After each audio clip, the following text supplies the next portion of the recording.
Dios da una palabra, puedes creerla con el alma, porque su fidelidad nunca falla,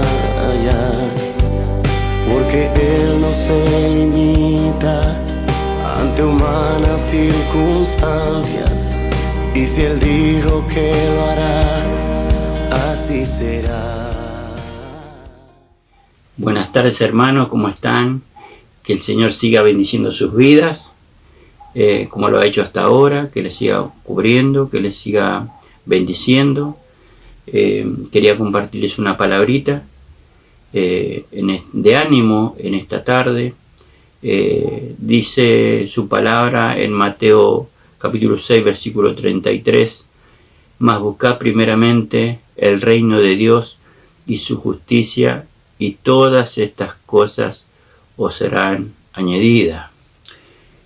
Jesús en el capítulo 6, hablando del hacer tesoros en el cielo y no en la tierra, de Dios y la riqueza, hablaba de que no se puede servir a dos señores, del afán y la ansiedad, y qué importante es tener claridad en este tiempo, ¿no? En este tiempo que estamos pasando, qué es lo primero en nuestra vida, qué es lo esencial en nuestra vida. Y cuando nosotros comenzamos este caminar en el Señor, decidimos aceptar a Cristo como Señor de nuestra vida, aceptamos el gobierno de Dios en cada área de nuestra vida, y lo demás el Señor lo va a proveer, lo demás es añadidura. Por eso es importante entender lo que es el reino de Dios para nuestra vida. Gloria a Dios. Y qué importante es entender la palabra. En Colosenses capítulo 3 dice, poned la mira en las cosas de arriba y no en las de la tierra.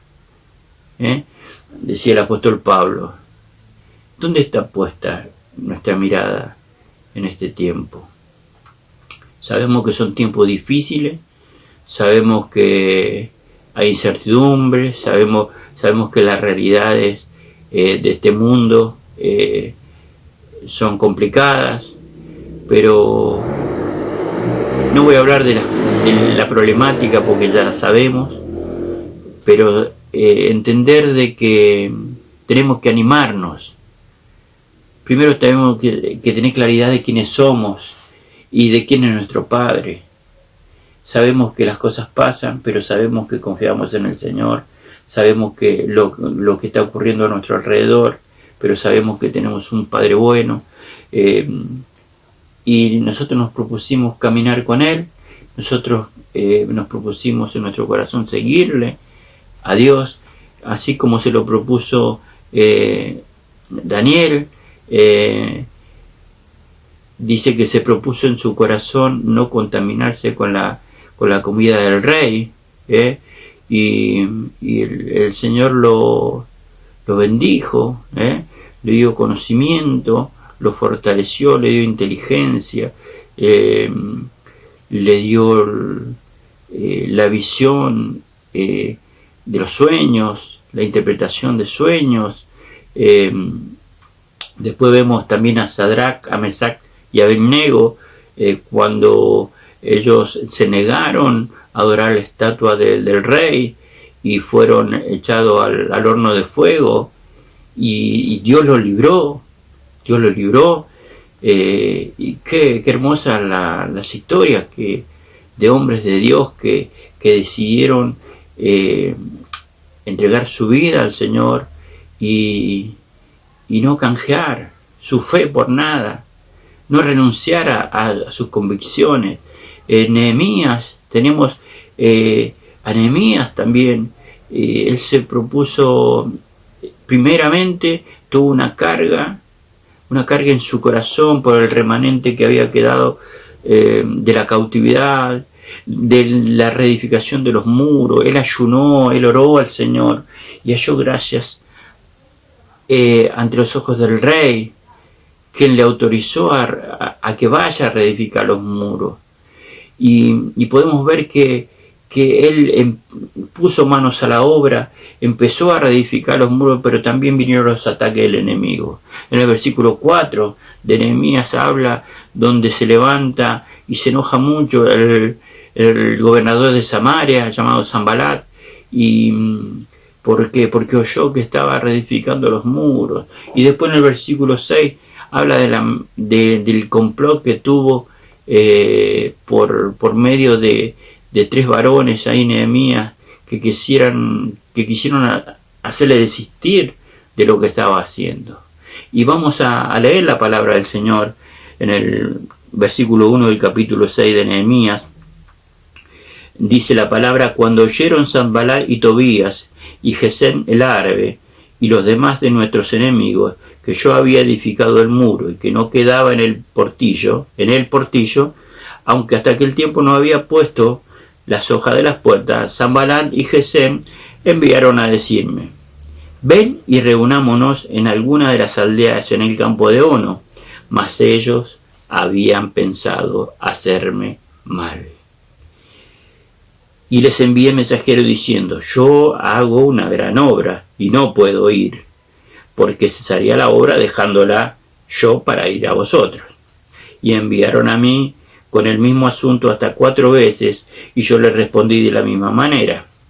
Entonces Sanbalat envió a mí su criado para decir lo mismo por 5ª vez, con una carta abierta en su mano, en la cual estaba escrito: se ha oído entre las naciones, y Jasmu lo dice, que tú y los judíos pensáis rebelaros, y que por eso edificas tú el muro, con la mira, según estas palabras, de ser tú su rey, y que has puesto profetas que proclamen acerca de ti en Jerusalén, diciendo: hay rey en Judá.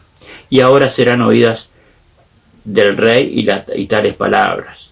Ven, por tanto, y consultemos juntos. Entonces envié yo a decirle: no hay tal cosa como dices, sino que de tu corazón tú lo inventas.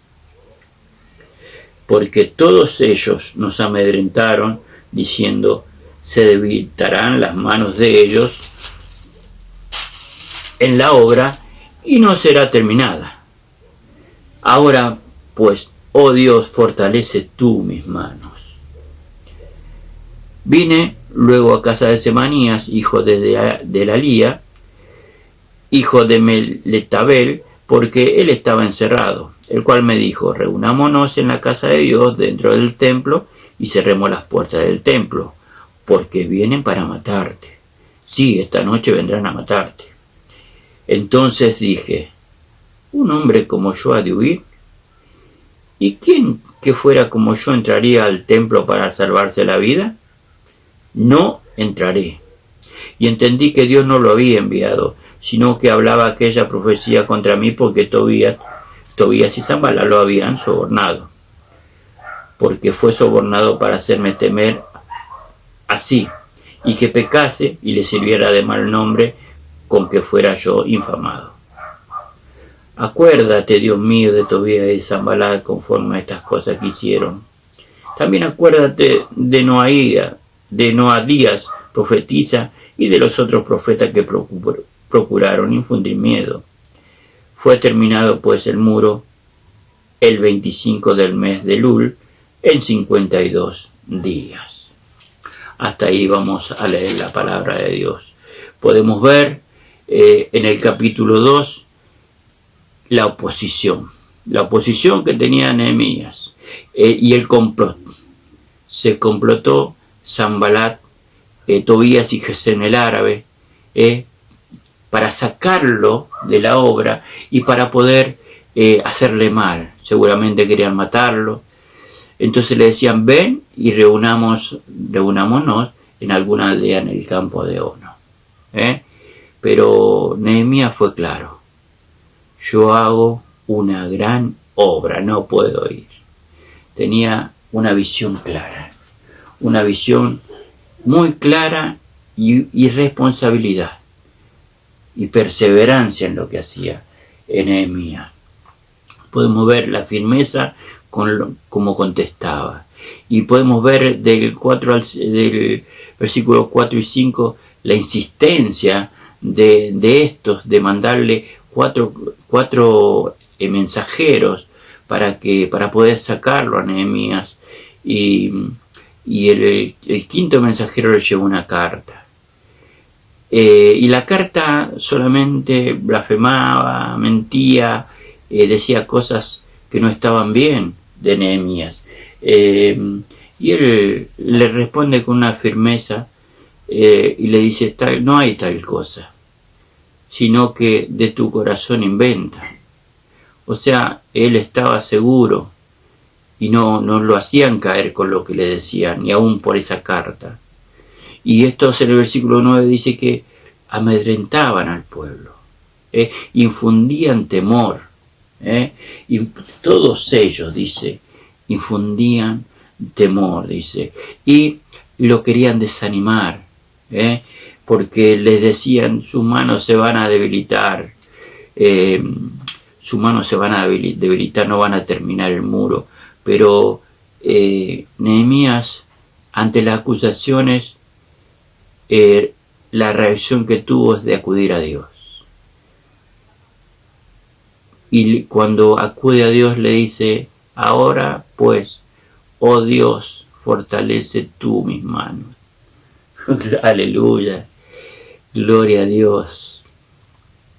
En vez de por su fuerza luchar, en vez de tomar decisiones apresuradas, él acude a Dios. Porque seguramente estaba cansado, seguramente le llevaba mucho tiempo y muchas horas, porque hacían 50 y pico de días que venían trabajando en la obra. Entonces le pide a Dios fortaleza. No pidió que le saque los enemigos, pidió fortaleza para sus manos, para poder terminar lo que él había comenzado. Y qué importante, ¿no? Qué importante. Después se encuentra con Semanías, este profeta que había, un falso profeta que había sido sobornado por Sanbalat y Tobías, pero él tuvo discernimiento, pudo discernir que no era de Dios, que no tenía que entrar al templo. Y podemos ver en el versículo 14 que él acudió a Dios por toda la situación y también puso en manos de Dios a aquellos que le querían hacer mal, porque él decía, acuérdate, Señor, de aquellos que quisieron hacerme mal, no solamente de Tobías y Sanbalat. Y en el versículo 15 fue terminado el muro. Aleluya. Como lo había dicho Nehemías, fue terminado el muro. En el versículo 16 habla de que cuando oyeron los enemigos que había sido terminado el muro, se sintieron humillados y conocieron, dice la palabra, que por nuestro Dios había sido hecha esta obra. Aleluya. Qué importante es poner la mirada fija, tener la mirada fija hacia dónde vamos, sabiendo que Dios nos rescató, de que un día decidimos caminar con Él, de que decidimos servirle a Él, de que decidimos poner nuestra vida al servicio de Él y entender que el enemigo maquina. Siempre que estemos haciendo algo, el enemigo va a maquinar. El apóstol Pablo en 2 Corintios 2 decía, para que Satanás no gane ventaja alguna sobre nosotros, pues no ignoramos sus maquinaciones. El enemigo está maquinando. El enemigo quiere sacarnos de lo que estamos haciendo. Nos quiere sacar de la oración, nos quiere sacar de leer la palabra, con todo aquello que que viene de afuera, con todo lo que está pasando, con las malas noticias, con los gigantes que ven muchos, seguramente hay una realidad difícil, pero sabemos quién es nuestro Dios, sabemos en quién hemos creído, sabemos que el enemigo nos quiere sacar del foco y nos quiere llevar como quisieron estos que se complotaron contra Nehemías, nos quiere llevar al campo de Ono, al campo de la duda, al campo de la incredulidad, nos quiere sacar del camino, nos quiere sacar del centro, y nosotros debemos tener claridad, y tenemos que tener la certeza que Dios no nos abandona. Hermana, hermano, Dios no te abandona. El Salmo 94:14 dice: porque no abandona Jehová a su pueblo, ni desamparará su heredad. Herencia de Jehová somos, hermanos. Somos su pueblo. No te va a abandonar. Amén. Aleluya. ¿Saben por qué no nos va a abandonar? Porque Él está con nosotros. Como dice Deuteronomio, dice: y Jehová va delante de ti. Él estará contigo. No te dejará ni te desamparará. No temas ni te intimides. Hermanos, no nos dejemos intimidar. El enemigo va a insistir. No va a querer sacar la paz. Va a querer sacarnos del camino. Va a querer distraernos, pero no nos intimidemos, no temamos, porque sabemos quién está con nosotros. ¿Saben por qué? Porque, como dice Efesios, capítulo 2, versículo 10, somos hechura suya, creados en Cristo Jesús para buenas obras, las cuales Dios preparó de antemano para que anduviésemos en ellas. Hermano, hermana, sos hecho a la medida de Cristo. ¿Para qué? Para que andemos en buenas obras. Amén. El Señor está con nosotros. No nos dejemos intimidar. No nos dejemos que el enemigo nos lleve a ese campo de Ono, al campo de la duda. Porque el enemigo quiere eso, quiere sacarnos del foco. Amén. Así que el Señor quiere hijos esforzados y valientes.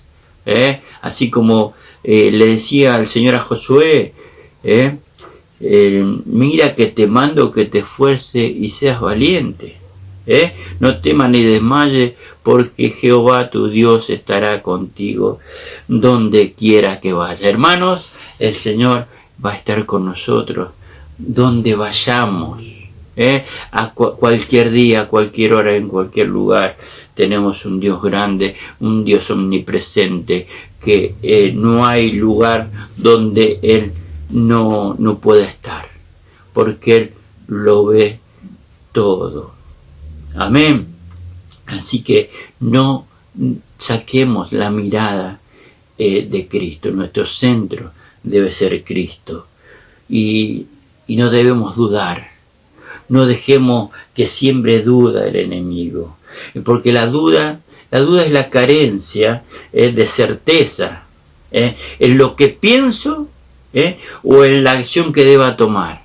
Esa es la duda, es enemiga de la fe. Entonces el apóstol Pablo decía que no teníamos que dudar, teníamos que pedir sin dudar. No dudando nada, decía, porque el que duda es semejante a la onda del mar, que es arrastrada por el viento y echada de una parte a otra.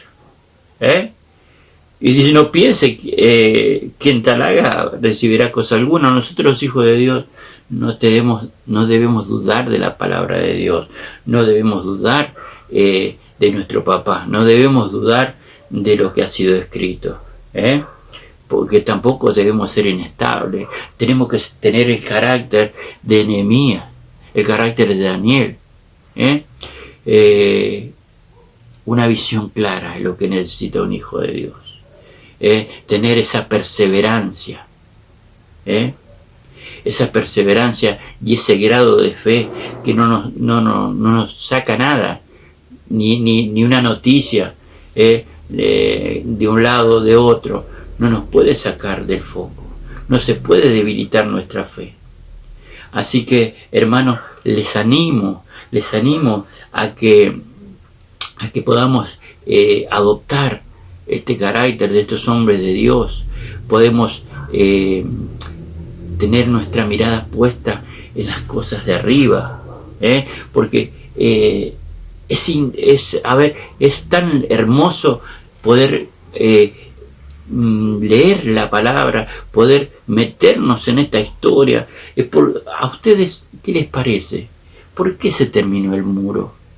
¿Por qué Nehemías pudo terminar el muro? ¿Saben por qué? Porque Dios estaba con él. Así como estaba con Nehemías, está con vos y está conmigo. Pero tenía un carácter diligente. Era un hombre consagrado a Dios. Un hombre perseverante y valiente. Así debemos ser nosotros, los hijos de Dios. Y otro de los puntos importantes que puedo ver en esta historia, que el pueblo acompañó la visión de Nehemías. Nosotros tenemos que acompañar la visión de Dios. Tenemos que acompañar el propósito de Dios. Tenemos que llevar las buenas nuevas a todas las naciones, a cualquier lugar donde vayamos. Las buenas nuevas tenemos que llevar a Cristo. Ser diligente, ser perseverante en esto. Y ese pueblo que estaba junto, el pueblo estaba junto. En el capítulo 4 habla de que unos vigilaban y los otros trabajaban en el muro. Qué importante es tener unidad de espíritu. Unidad de espíritu. Un pueblo santo, un pueblo unido, un pueblo que camina junto. Habla de la perfecta unidad que habla Juan 17. Es importante que estemos juntos para animarnos, para ayudarnos en las necesidades, para preocuparnos los unos por los otros, sin importar lo que la oposición, sin importar el enemigo nos quiera distraer. No importa que insista, nosotros sabemos dónde está puesta nuestra mirada. Sabemos en quién hemos creído. Amén, hermano. Quería compartir esta palabra de ánimo, para que podamos permanecer firmes en este tiempo, permanecer firmes en la comunión con Dios, permanecer firmes en la palabra de Dios, entender de que si estamos plenos, si estamos perseverando, el enemigo no tiene arte ni parte en nuestra mente, ni con malas noticias, ni con cosas que nos quiera hacer creer, no, aunque quiera infundir temor en nuestra vida por las cosas que vemos que pasan. Nuestra mirada está puesta en Cristo Jesús. Está puesta, como dice el libro de Hebreos, puesto los ojos en Jesús, el autor y consumador de la fe, quien por el gozo puesto delante de él, soportó la cruz menospreciando el oprobio y se ha sentado a la diestra del trono de Dios. Puesto los ojos en Jesús. Amado hermano, amada hermana, te animo a que adoptemos ese carácter valiente, ser consagrados al Señor, ser perseverantes, ser responsables, ¿Y sabes qué? Nehemías decía, yo hago una gran obra en este lugar. Vos, yo, todos nosotros hacemos una gran obra. La gran obra la tenés para con tu vida, la tenés en tu matrimonio, la tenés en tu familia, con tus hijos, la tenés para con tu hermano, para con tu vecino, para con tus familiares. Es hablar y animar, profetizar, proclamar la palabra de parte de Dios. Amén. Que el Señor siga bendiciendo tu vida. Amén. Se limita ante humanas circunstancias, y si Él dijo que lo hará, así será.